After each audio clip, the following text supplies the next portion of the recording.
Voces de Cambio, educación, política, economía, ciencia y tecnología, salud, cultura y toda una diversidad de temas en las Voces de Cambio. En las Voces de Cambio. Pues buenos días, estamos después de un buen ratito de receso aquí en el programa de las Voces de Cambio. Estamos retomando y ahora con un tema pues que ha conmocionado al Estado, más de 50,000 estudiantes, más de 3,000 profesores, más de 3,000 empleados, y nos estuvo en paro más de 10 semanas. De hecho, son 11 semanas, se cumplen el lunes. Hoy, por fortuna, hay una entrega de las instalaciones por parte de los del paro, pero quisiéramos, hoy tenemos como invitado aquí a un profesor investigador de la universidad, de la Facultad de Economía, Francisco Becerra. Él es profesor de Economía, pues decíamos, y pues Francisco, habíamos empezado a platicar sobre pues cuáles fueron las razones por las cuales hubo esa toma, cuántas tomas, la historia de las tomas, cuántas tomas habían sido tan largas como estas, no sé, todo lo de las tomas, cuáles fueron las razones. Sí, bueno, pues buenos días. Efectivamente, trabajo en la Facultad de Economía y bueno, la situación me ha puesto a lo mejor en tener alguna información porque los propios compañeros me buscaron en calidad de abogado, aunque trabajo en la Facultad de Economía. Bueno, todo inicia por el asunto de la política de ingreso para este ciclo escolar, política de ingreso, incluido el nuevo ingreso en el nivel medio superior y superior, donde cambia parte del Consejo Universitario, que es la máxima autoridad dentro de la universidad, y deciden el saliente Consejo Universitario, decide fijar como política de ingreso de que como participen, es decir, varias dependencias agrupan una DES, participen en el ingreso. Sin embargo, se cambia el Consejo Universitario y los nuevos integrantes del Consejo Universitario se les dice que la política de ingreso fue por el medio de que ahora va a ser por Ceneval, ¿no? Históricamente el Ceneval se había aplicado por el tema de la acreditación en la Facultad de Medicina, caso específico en Medicina y en Nutrición, y todas las demás facultades, licenciaturas y facultades utilizaban el esquema de su examen de admisión tradicional. Decíamos, eso como que no hubo una congruencia entre lo que acordó un consejo universitario previo al cambio y con el nuevo. Entonces, esto fue lo que dio origen a una cerrazón tan estrecha del número de integrantes. En esto de ingresantes, en esto yo quiero hacer hincapié en que los estudiantes no podían ver en una lista, en un listado, en qué lugar quedaron, ni mucho menos, era individual el acceso. Nunca se publicaron, creo que, listas hasta el final. Nunca se publicaron listas de la cantidad de estudiantes que obtenían acceso para alguna facultad en particular.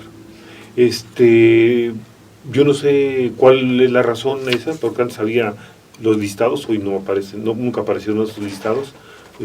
¿Cuál es la razón? No sé, si tú ves que hay transparencia o no transparencia en esto del ingreso de los jóvenes. Sí, bueno, yo creo que no hay transparencia como en otros rubros financieros y demás dentro de la universidad, porque bueno, tan sencillo es publicar las listas de los resultados. Parte de la autoridad argumenta que lo hace por medio de notario público para que haya mayor transparencia, y yo creo que finalmente el tema de los universitarios es para los universitarios. Se supone que somos gente que actuamos de buena fe y hay que publicar las cosas como deben de ser y no meterse bajo el esquema de que porque es un notario público es totalmente válido, ¿no? No hay una transparencia en este proceso, e incluso los propios aspirantes y rechazados señalan que ellos no consideran adecuado el procedimiento porque, bueno, primero le avisan al señor secretario general de la universidad y ya después se enteran ellos. Bien, otra cosa que habíamos platicado era de la historia de la matrícula. O sea, es otra de las cosas que estaban como en entredicho, ¿no? O sea, nos dice la autoridad que no había espacio en las facultades de salud, por supuesto, y las de ingeniería. Nos decían que no había espacio y que simplemente ya, ¿no? Pero los jóvenes pedían que hubiera un histórico de los ingresos en cada una de las facultades y preparatorias. Decíamos hace un momento que en tu facultad, en mi facultad, la historia de ingreso se permitía ingresar a muchos más estudiantes que los que ahora se están teniendo posibilidad de estudiar. Pese a eso, la autoridad decía que no había espacio. Y por otro lado, el sindicato, el SPUM, de profesores, había dicho que sí habían espacios. Entonces había dos puntos de vista, ¿no? Uno del que tenemos los profesores que conocemos nuestras facultades, otro de como institución la universidad y otro como institución del sindicato, donde había pues datos encontrados. Entonces, ¿cuál sería tu punto de vista en este sentido, sí, bueno, Francisco? Sí, en relación al histórico de matrículas, sí ha venido reduciendo. Incluso había una estadística ahí que algún compañero tenía, donde hace 2 o 3 años había casi 14,000 gentes que ingresaban en nuevo ingreso a la universidad. Ahora este año fueron 10,600 los que se aceptaron. Este es de nivel superior, no viene incluido el nivel medio superior de la preparatoria, que también ese es otro tema. Pero sí, efectivamente, algunos profesores, por ejemplo, en las preparatorias, en el bachillerato, comentaban que bueno, los grupos de nuevo ingreso estaban a la mitad de capacidad, y sin embargo había gente afuera que quería ingresar a las preparatorias. Esto sin contar que también había gente que vivía al poniente y tenía su prepa al oriente o al revés, ¿no? Entonces, como que no es la lógica, la idea es que los jóvenes estudien en lugar de tenernos en las calles. Y sí, el sindicato hizo un diagnóstico, se nombró una comisión y se elaboró un diagnóstico donde efectivamente había espacios. Esta comisión nada más trabajó en el tema de educación superior, no de media superior, y había espacios en muchas dependencias universitarias, cosa que difería con lo que declaraba la autoridad universitaria. Otra cosa que yo creo que vale la pena tocar es, la autoridad siempre habló de diálogo, ¿no? De un diálogo, inclusive en la prensa de hoy dice que se privilegió el diálogo. ¿Tú qué viste en este proceso tan largo de 11 semanas en paro?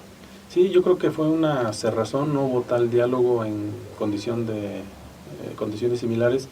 Es difícil que un compañero joven de 17, 18 años pueda entablar un debate con un profesor que tenga doctorado. No hubo un trato buscando el lugar adecuado, incluso veíamos que a veces había el diálogo donde estaban en el presidium la autoridad y 10 personas más, y abajo estaban los compañeros totalmente desolados, ¿no? No hubo un diálogo. A mí me tocó estar en un encuentro que hubo en el IMICED,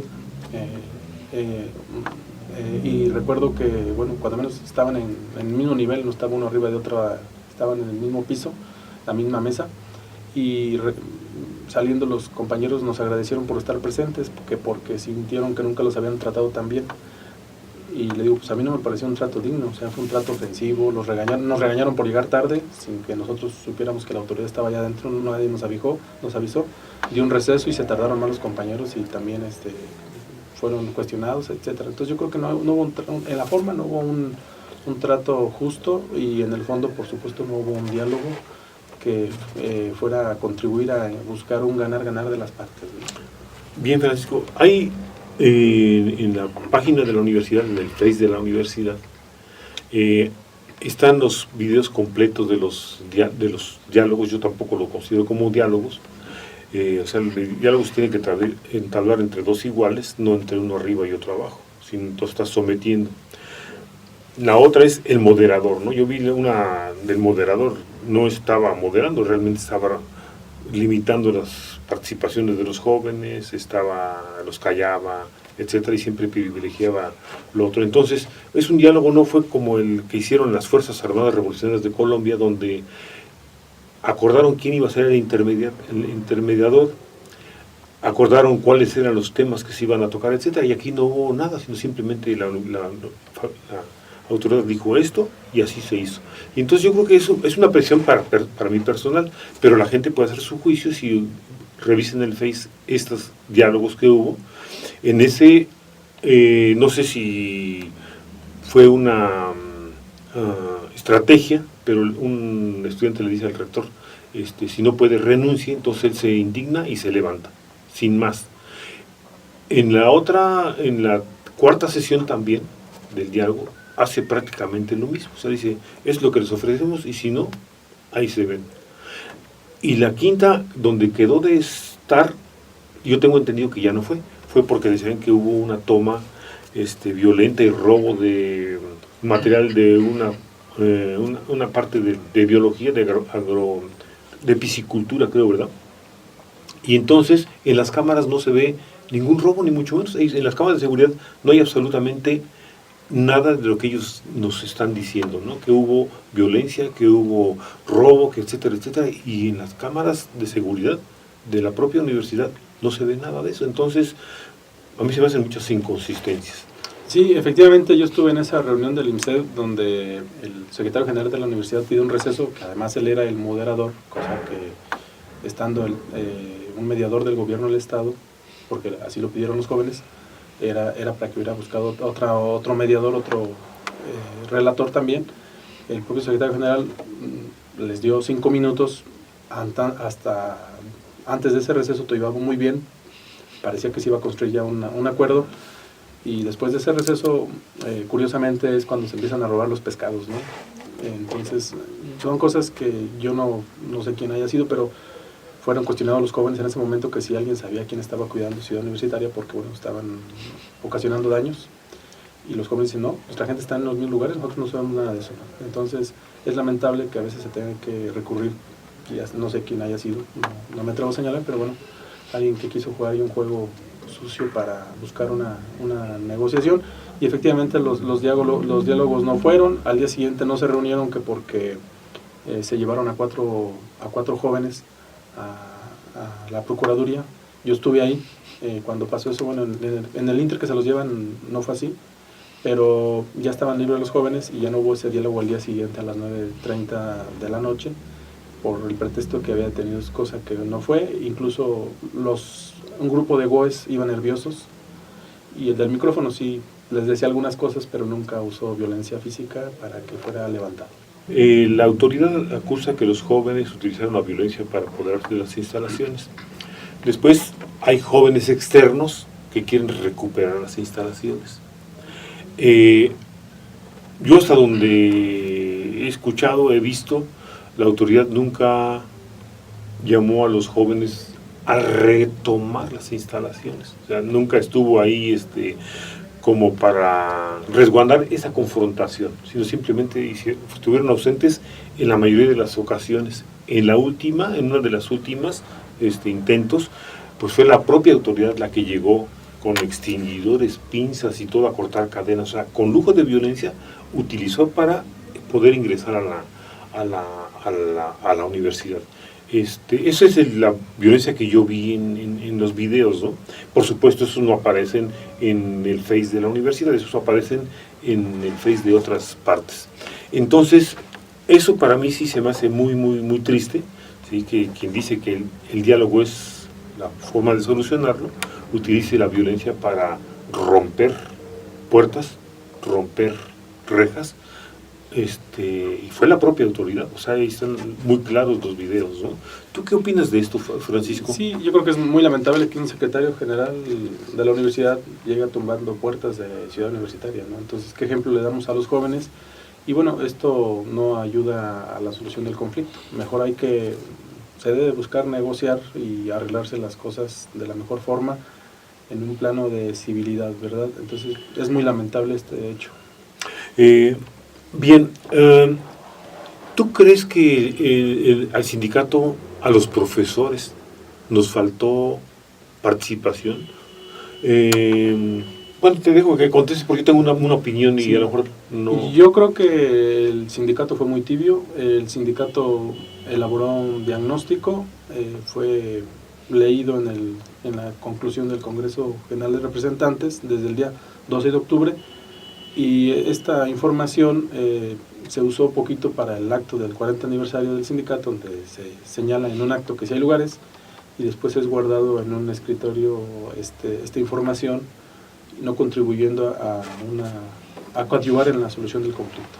Entonces, O sea, históricamente nunca habíamos tenido algo tan largo. así es. Y yo creo que eso se debió a la falta de entendimiento de la autoridad y a una posición cerrada, ¿no? No permitir absolutamente nada. ¿Con qué te despedirías, Francisco? Bueno, pues yo creo que abonar a que tenemos que pensar en una universidad que cumple su primer centenario, en buscar que crezca en todos los aspectos, en hacer política de altura, si se trata de hacer política universitaria, y en respetar nuestro marco jurídico.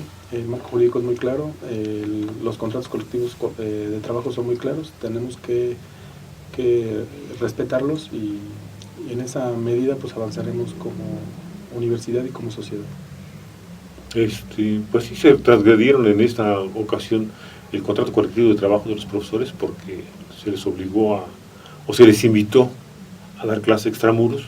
Se viola el reglamento general del personal académico, donde está contemplado que no se pueden dar clases extramuros. Entonces, sí hay muchas cosas que tenemos que trabajar para el futuro. Voces de cambio.